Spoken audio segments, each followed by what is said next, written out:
অনেকদিন ধরে মাকে বলছিলাম যে আমি পাটিসাপটা খাবো, তো মা রাতের বেলাতেই ঝটপট পাটিসাপটা বানাতে শুরু করে দিল। রাতের বেলাতে নারকেল কুড়ে নারকেলটাকে ভালো করে জাল দিল, এখানে চিনি দিয়ে জাল দিয়েছে। আমি তো গুড় দিয়ে খেতে ভালোবাসি, তবে গুড়টা ছিল না বলে মা বলল চিনি দিয়ে খা, পরের দিন পুলি বানিয়ে দেবো, সেটা গুড় দিয়ে করে দেবো। সেই মতো মা করে দিল আর আমি ঝটপট সেটাকে খেয়ে নিলাম। এদিকে দেখো কিভাবে বানাচ্ছে মা, আর দেখতে যতটা লোভনীয় হয়েছিল খেতেও কিন্তু খুবই সুস্বাদু ছিল।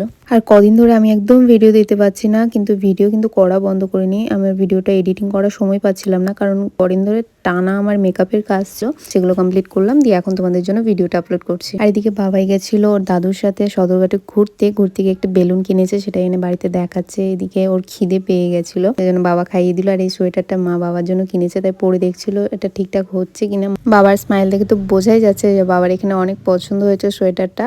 তারপরে বাবা এর কাণ্ড দেখো, বেলুনটা নিয়ে কিভাবে খেলা করছে, মনে হচ্ছে প্রচন্ড রেগে আছে, কিন্তু তা নাই, ওর ঘুম পাচ্ছে বলে এরকম অবস্থা। এই ভিডিওটা এত